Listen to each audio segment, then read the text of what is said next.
ada si Valen misalnya, Logika misalnya, atau beberapa geng-geng si Astaga, PPJ, dan siapapun itu orang yang menjelekkan, orang yang sedang membentengi akidah, yaitu daripada APII, ya Bang Zuma dan teman-teman. Kembali ini cerdas berlogika, apa kamu reaction dia, kamu ini kamu itu. Kalau dia nggak menciptakan kesalahan, orang nggak repot-repot mau reaction dia. Masalahnya dia menciptakan kesalahan. Ya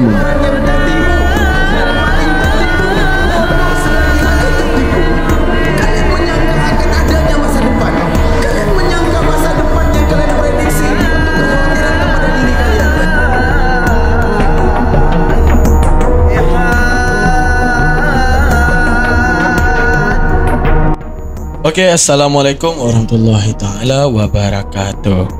Oke, udah lama kita nggak membahas tafsir Al-Quran ya teman-teman ya. Ya, kita mereaction orang, kita juga perlu penambahan ilmu.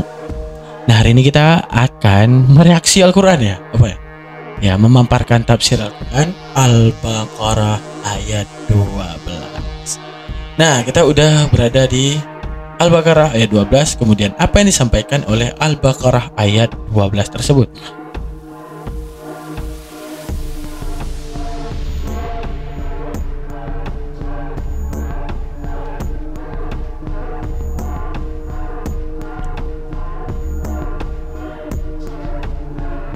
Nah, mari kita sama-sama membacakannya.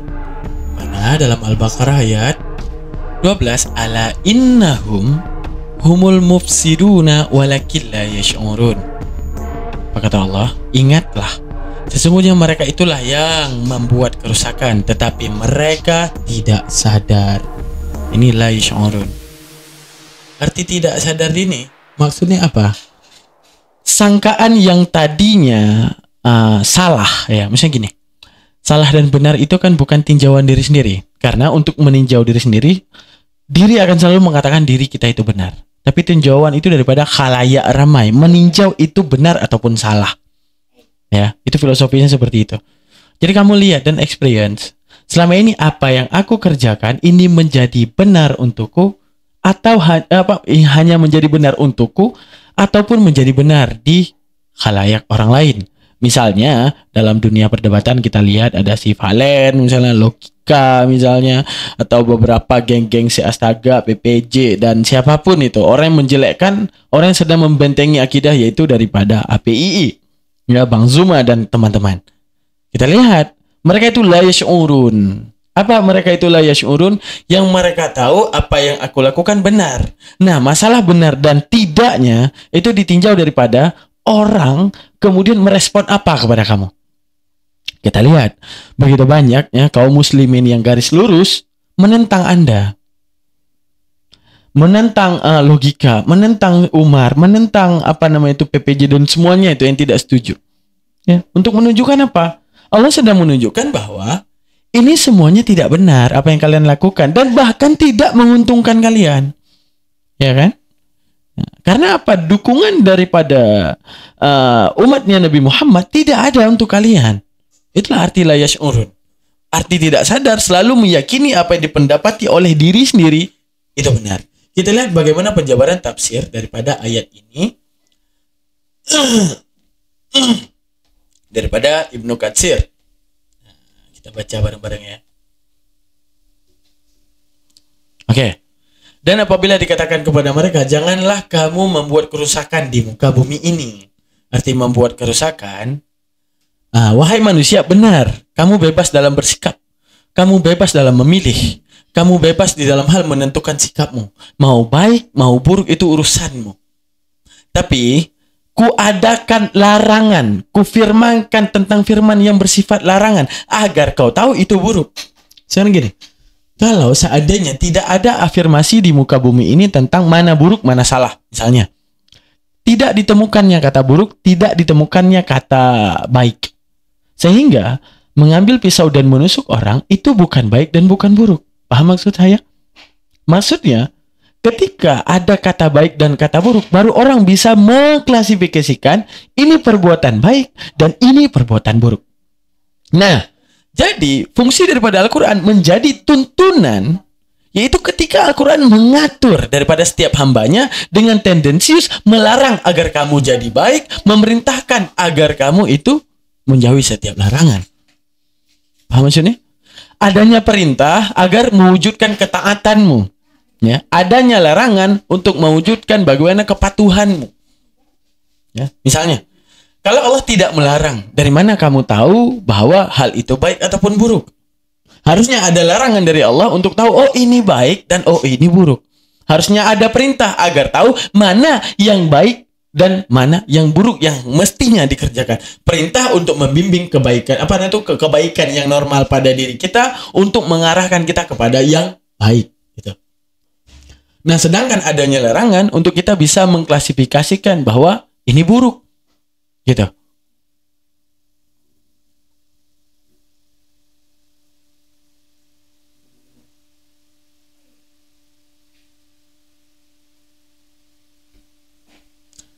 Nah, jadi teman-teman gini.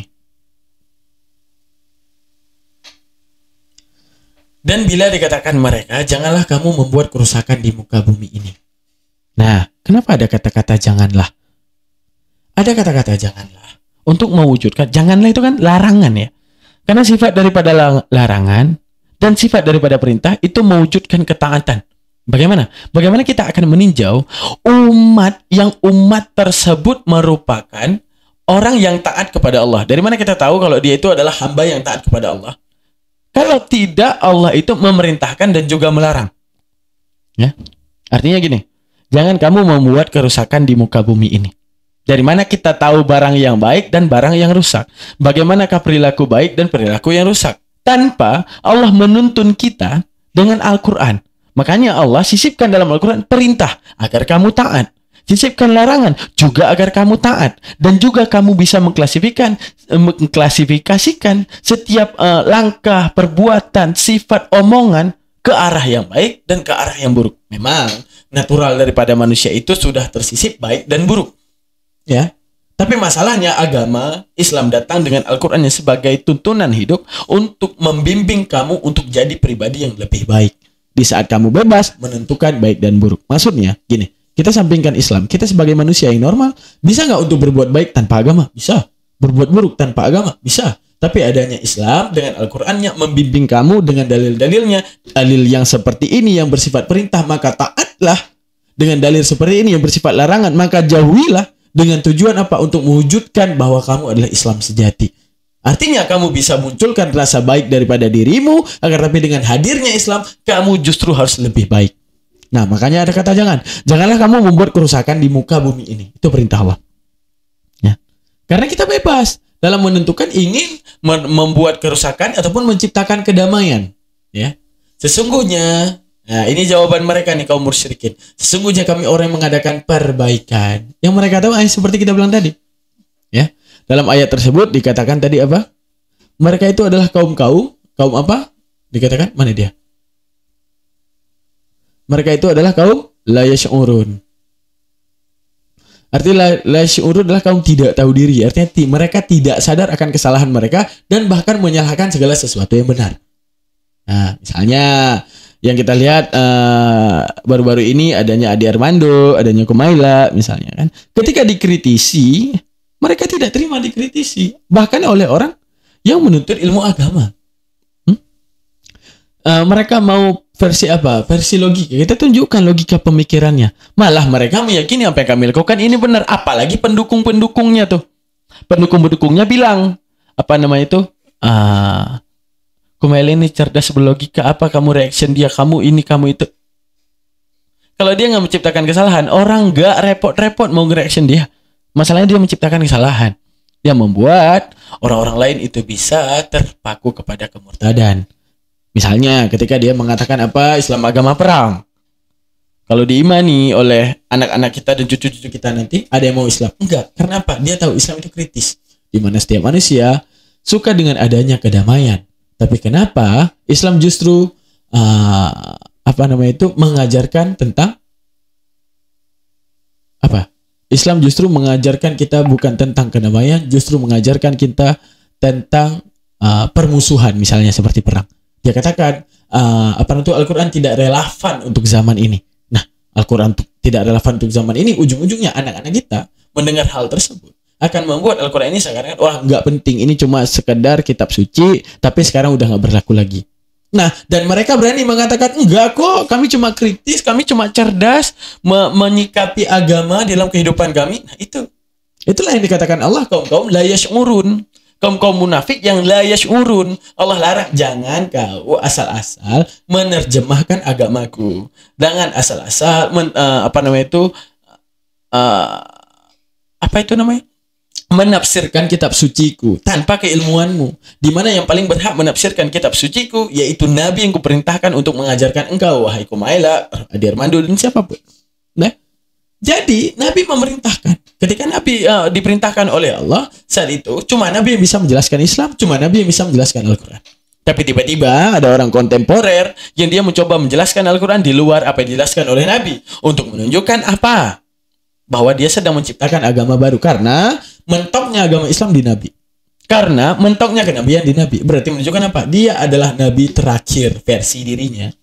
Karena berani menerjemahkan Al-Quran dengan serampangan tanpa landasan ilmu. Nah, kita bacakan ya. Itulah mereka yang tidak sadar, la syurun tadi. Ingatlah sesungguhnya mereka itulah orang-orang yang berbuat kerusakan tapi mereka tidak sadar. Oke.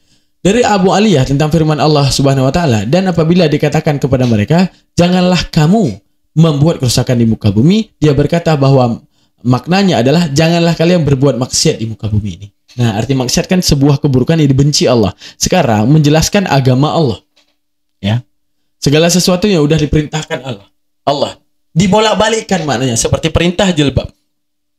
Ya. Perintah menutup aurat dibolak-balikkan, dia buka aurat. Kenapa dia buka aurat? Karena tidak ada dalil. Padahal Nabi sendiri memarahi Asma, kakaknya Aisyah, mengatakan, ini saat engkau di luar rumah, hanya ini dan ini yang boleh kelihatan. Mana ini dan ini?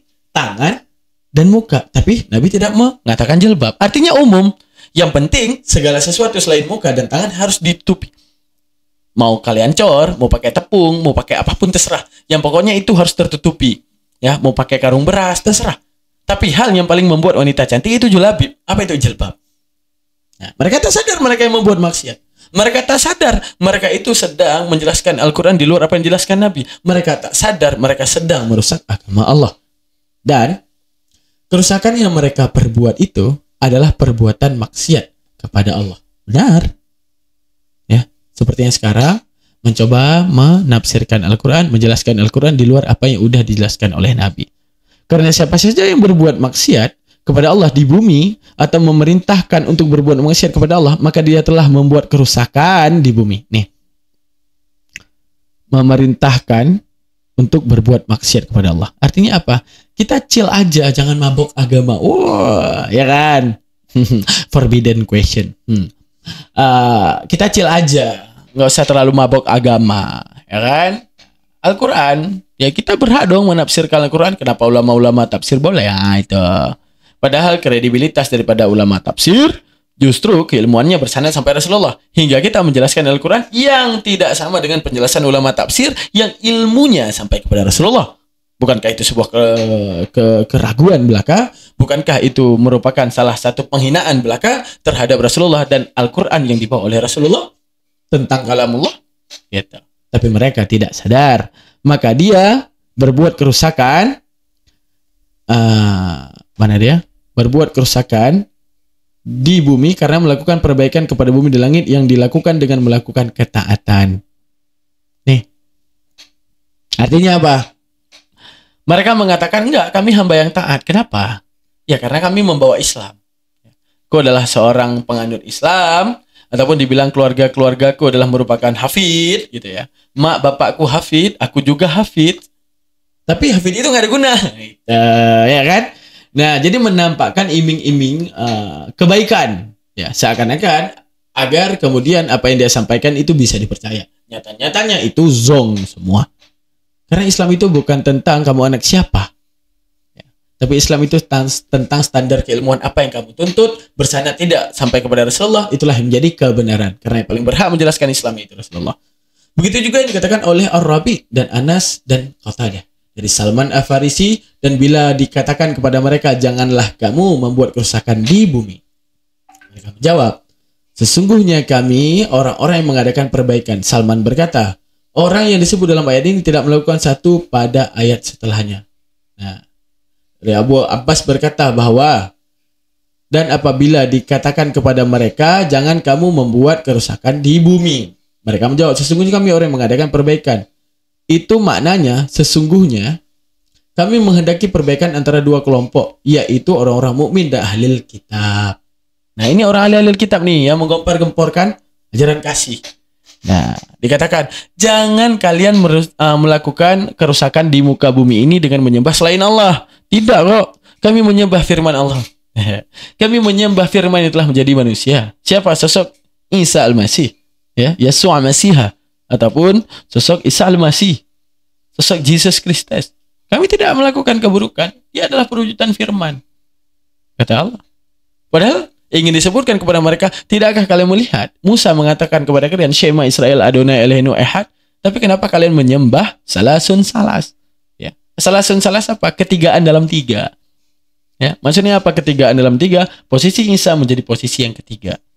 Walaupun di era kita mengatakan dengan Trinitas, padahal kalau kita meninjau ayat saat Yesus dibaptis oleh Yohanes, saat itu Yohanes membaptis Yesus yang di Sungai Jordan, ya. Saat itu ada merpati lagi terbang, itu Roh Kudus, dan ada suara dari langit. Tiga sekalian muncul. Apakah kita harus mengatakan itu satu? Tiga kan?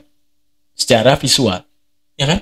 Nah, tapi tetap karena mereka menuntut untuk menuhankan Nabi Isa, hingga mereka berani mengeluarkan statement-statement agar Nabi Isa disembah. Nah, tapi karena kebodohan mereka tidak menyadari bahwa kerusakan. Oh ya, karena kebodohan mereka tidak menyadari bahwa itu adalah kerusakan. Karena kebodohan. Arti karena kebodohan. Karena minimnya ilmu. Itulah ya, kalau ilmu Islam ini luas. Artinya luas, apa sulit? Bukan sulit. Buktinya banyak yang meneliti ilmu Islam dan tahu. Karena gini, Al-Quran itu turun di Arab. Mekanismenya bahasa Arab. Paling kurang, kamu nggak mau dengar ulama tafsir, tuntutlah ilmu sama seperti ilmunya ulama tafsir agar bisa. Ya, ini bahasa Arab kita nggak tahu, sistemasi kata dan semuanya. Jadi Islam itu kitab yang berlandaskan rumus. Jadi kalau di luar rumus maka itu salah. Mau dia Syiah, mau dia NU, mau dia apa organisasinya. Tapi kalau udah jelas rumusnya maka itu menjadi benar. Yang penting harus berjalan sesuai rumus. Makanya kita melihat daripada perbedaan pendapat ulama mazhab. Karena apa? Mereka udah sesuai rumus. Tapi hasil daripada konklusi mereka berbeda-beda. Maka dikatakan oleh Nabi, ikhtilaful a'immah rahmatan lil alamin, berselisih paham imam-imam setelahku, setelah kalian nanti adalah rahmat bagi sekalian alam. Artinya apa? Kunci ataupun jalan keluar untuk kalian semua. Maka semuanya benar. Karena apa? A'immah, arti a'immah adalah petinggi-petinggi yang standar keilmuannya sudah mumpuni untuk menafsirkan Al-Quran dan menyuling makna dan hukum di dalam Al-Quran. Makanya imam mazhab keempatnya dibenarkan. Karena apa? Standarisasi rumus udah ditempuh. Kamu mau menciptakan mazhab baru boleh? Boleh. Tidak ditutup pintu mazhab. Syarat menuntut sama seperti yang mereka tuntut. Menistiqra ataupun meneliti, mengeksplain sama seperti mereka experience. Menghafal dan mendabit hafalan sama seperti apa yang mereka lakukan. Maka apapun yang kamu jabarkan akan terima, tidak seperti kamu Kumaila. Dites Al-Quran oleh Kohani serampangan. Ilmu-ilmu tafsir banyak dalam hal meneliti kata, sistemasi kata, kamu tidak tempuh. Dan kamu berani menafsirkan Al-Quran. Untuk menunjukkan apa? Kamu adalah kaum la yash'urun tadi. Berbuat kerusakan, tapi mengatakan diri benar, tapi kamu nggak sadar bahwa itu adalah kerusakan. Seperti itu. Nah, seperti itu ya teman-teman. Daripada tafsir Al-Baqarah ayat 12, kita besok lanjutkan ke tafsir Al-Baqarah ayat 13. Terima kasih banyak. Assalamualaikum warahmatullahi wabarakatuh.